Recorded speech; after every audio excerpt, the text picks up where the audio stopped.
ഈയിടെ ആയിട്ടൊക്കെ എനിക്ക് സന്തോഷം എന്താ അറിയോ, മാവ് പൊന്തണത്. ടടൻ ടടൻ. എന്തൊരു സോഫ്റ്റ് ഇഡ്ഡലി ആയിരിക്കും അറിയോ. നല്ല പഞ്ഞി പോലത്തെ ഇഡ്ഡലി ഉണ്ടാക്കണോ? ടെക്നിക്ക് ഞാൻ പറഞ്ഞുതരാം കേട്ടോ. കൂടാതെ ഇഡ്ഡലി നല്ല വാസന ഉണ്ടാവാൻ ഞാൻ വേറൊരു സൂത്രം കൂടി കാണിക്കാറുണ്ട്. ഞാൻ 2 കപ്പ് ഇഡ്ഡലി അരി, 1 കപ്പ് ഉഴുന്ന്, അതാണ് എൻ്റെ അളവ്. ചിലർ 3 കപ്പ് എടുക്കണ കാണാം കേട്ടോ. അവർക്ക് നല്ലതായിട്ടാണ് വരിക എന്ന് കേട്ടിട്ടുണ്ട്. പക്ഷേ എനിക്ക് ഈ ഒരു അളവ് പെർഫെക്റ്റായി വർക്ക് ചെയ്യണോണ്ട് ഞാൻ അതിന് മാറാറേ ഇല്ല. പല സ്ഥലത്തുനിന്നും നമ്മൾ ഇഡ്ഡലി കഴിക്കാറുണ്ടല്ലേ, പക്ഷെ പൂ പോലത്തെ ഇഡ്ഡലി വളരെ കുറച്ച് സ്ഥലങ്ങളിലേ ഞാൻ കഴിച്ചിട്ടുള്ളൂ. എൻ്റെ ബെഞ്ച് മാർക്ക് അമ്മയുടെ ഇഡ്ഡലിയാണ് കേട്ടോ. ഒരു വീട്ടിൽ നിന്നും ഒരു ഹോട്ടലിൽ നിന്നും എൻ്റെ അമ്മയുടെ ഇഡ്ഡലി പോലത്തെ ഇഡ്ഡലി ഞാൻ കഴിച്ചിട്ടില്ല. അതിൻ്റെ കൂടെ 1 ടേബിൾ സ്പൂൺ ഉലുവയും കൂടി ഇടണം കേട്ടോ. ഇതൊക്കെ നല്ലോണം കഴുകി കുതിർത്താൻ വെക്കണം കേട്ടോ. ഒരു 6 to 8 മണിക്കൂറെങ്കിലും വെക്കണം. അരി കുറച്ച് തരിതരിപ്പോടെയും ഉഴുന്ന് നല്ല വെണ്ണ പോലെയാണ് അരയ്ക്കാറുള്ളത് കേട്ടോ. അതിൻ്റെ ഒപ്പം ഞാൻ 1 കപ്പ് ചോറും കൂടി അരയ്ക്കാറുണ്ട് കേട്ടോ. പൊന്നിയരി ആയാലും കുഴപ്പമില്ല, മട്ടയരി ആയാലും കുഴപ്പമില്ല. ഞാൻ ഇപ്പോൾ എടുത്തിരിക്കുന്നത് മട്ടയരി ചോറാണ്, അതാണ് ഇവിടെ ഉണ്ടായിരുന്നത്. ചോറിന് പകരം അവലും അരയ്ക്കാറുണ്ടെന്ന് ചിലവർ പറയുന്നത് കേട്ടിട്ടുണ്ട്. അതൊന്ന് ട്രൈ ചെയ്ത് നോക്കണം. ചിലപ്പോൾ ഒക്കെ സമയം കിട്ടാത്തപ്പോൾ ഞാൻ രണ്ടും കൂടിയിട്ട് അങ്ങോട്ട് ഒന്നിച്ചിട്ട് വെള്ളത്തിലിടാറുണ്ട് കേട്ടോ. അരി ഉഴുന്ന് ഉലുവയൊക്കെ കൂടി എന്നിട്ട് ഒന്നിച്ച് അങ്ങോട്ട് അരച്ചെടുക്കും. അമ്മ ചിലപ്പോൾ ഇത് കാണുമ്പോൾ പറയും ഇതല്ല എൻ്റെ റേഷ്യോ എന്ന്. അമ്മയുടെ റേഷ്യോ വേറെ ആയിരിക്കും കേട്ടോ. പണ്ട് ഞാൻ സ്ഥിരമായിട്ട് ഗ്രൈൻഡറിലാണ് അരച്ചിരുന്നത് അരി ഉഴുന്നും. പക്ഷേ ഇപ്പം അങ്ങനെയല്ല. ഞാൻ ഈ ഒരു ബ്ലെൻഡർ മേടിച്ചത് ഇവിടെ നിന്നാണ് കേട്ടോ. ഇത് മേടിച്ചതിന് ശേഷം സത്യം പറയാലോ, ഞാൻ ആ ഗ്രൈൻഡറിനെ തിരിഞ്ഞു നോക്കിയിട്ടില്ല.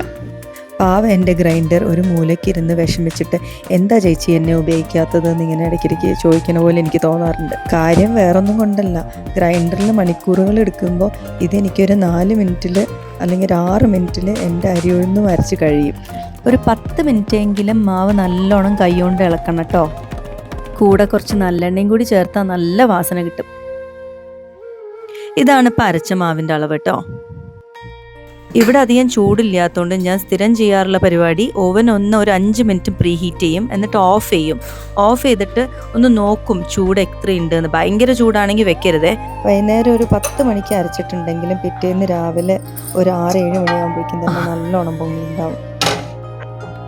ഇത് മനസ്സിനകത്തുനിന്ന് വരേണ്ട സന്തോഷാട്ടോ. നോക്കൂ, മാവ് പൊങ്ങിയിരിക്കുന്നു. ഇതിലേറെ പൊങ്ങാറുണ്ട് കേട്ടോ ചില സമയത്ത്. ഈയിടെ ആയിട്ടൊക്കെ എനിക്ക് സന്തോഷം എന്താ അറിയോ, മാവ് പൊന്തണത്. ടടൻ ടടൻ. എന്തൊരു സോഫ്റ്റ് ഇഡ്ഡലി ആയിരിക്കും അറിയോ.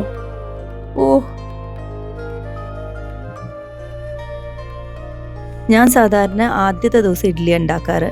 പിറ്റേന്ന് മുതൽക്ക് ദോശ ഉണ്ടാക്കാൻ തുടങ്ങും. ഞാൻ ഉണ്ടാക്കി നെയ്യാട്ടോ. ഇത് തീരുമ്പോൾ ഉണ്ടാക്കും ഞാൻ. സ്ഥിരമായിട്ട് ഞാൻ ഇഡ്ഡലി തട്ടിൽ കുറച്ച് നെയ്യ് ഒഴിച്ച് അത് പുരട്ടിയിട്ട് അതിൻ്റെ മുകളിലാണ് മാവ് ഒഴിക്കാറ്.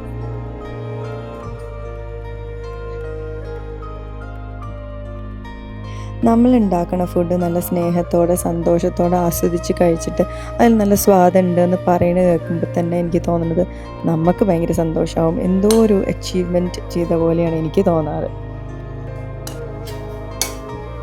പണ്ട് പിള്ളേരെ ചെറുതായിരിക്കുന്ന സമയത്ത് ഇഡ്ഡലിയുടെ ആവി ഇങ്ങനെ പറക്കണ ഇഡ്ഡലി കൊണ്ടുവന്ന് ഓടിച്ചിട്ടുണ്ടെങ്കിൽ ഇഡ്ഡലിക്കുട്ടൻ എന്ന് പറഞ്ഞിട്ട് വരും. എസ്പെഷ്യലി മനു. അതൊക്കെ ഓർമ്മ വരും എനിക്ക് ഇഡ്ഡലി ഉണ്ടാക്കുമ്പോൾ. ഏട്ടനിങ്ങനെ കുട്ടി ദോശയും പിന്നെ കടലക്കറിയും ഭയങ്കര ഇഷ്ടമാണെന്നുള്ളതുകൊണ്ട് ഞാൻ എന്ത് ചെയ്തു വെച്ചാൽ ഇഡ്ഡലിയുടെ കൂടെ കുറച്ച് കുട്ടി ദോശ ഉണ്ടാക്കി, പിന്നെ കടലക്കറി ഉണ്ടാക്കി, സാമ്പാറും ഉണ്ടാക്കി. കുറച്ചും കൂടി നേരം ഉണ്ടായിരുന്നെങ്കിൽ ഇതിൻ്റെ കൂടെ ഒരു നല്ല തേങ്ങ ചമ്മന്തിയും പിന്നെ ഉള്ളി സമ്മന്തിയും. ഭയങ്കര കോമ്പിനേഷൻ ആയിരിക്കും കേട്ടോ. പക്ഷെ അത് ഉണ്ടാക്കിയില്ല കേട്ടോ ഞാൻ. കടലക്കറി നല്ല വറുത്തരച്ച കടലക്കറി കേട്ടോ. ദോശമാവ് ഉണ്ടാക്കാൻ അല്ലെങ്കിൽ ഇഡ്ഡലി മാവ് ഉണ്ടാക്കുന്ന സമയത്ത് നിങ്ങൾക്ക് ഇതേപോലെ പല ടെക്നിക്സ് ഉണ്ടെങ്കിൽ പറയൂ കേട്ടോ. എന്താ വെച്ചിട്ടുണ്ടെങ്കിൽ പല ടെക്നിക്സ് നമുക്ക് ട്രൈ ചെയ്ത് നോക്കാമല്ലോ.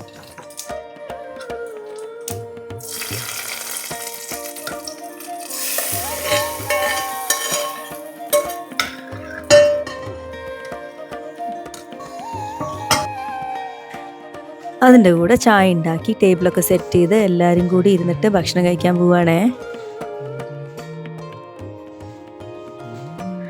ആ മുഖത്തെ തെളിച്ചവും സന്തോഷവും നോക്കൂ. ഇതിൽ പരം വേറെ എന്ത് സന്തോഷമാണ് എനിക്ക് വേണ്ടത്. ഞങ്ങളുടെ വീക്കെൻഡ് ഇങ്ങനെയൊക്കെയാണ് കേട്ടോ. വിപുലമായിട്ടുള്ള ബ്രേക്ക്ഫാസ്റ്റ് അല്ലെങ്കിൽ വിപുലമായിട്ടുള്ള ലഞ്ച് അങ്ങനെ എന്തെങ്കിലുമൊക്കെ ആയിട്ടായിരിക്കും ഞങ്ങളുടെ വീക്കെൻഡ്.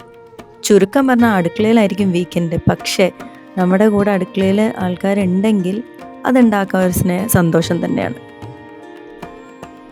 എങ്ങനെയുണ്ട്? നല്ലോണം വായിൽ അലിഞ്ഞു കൊണ്ടോ?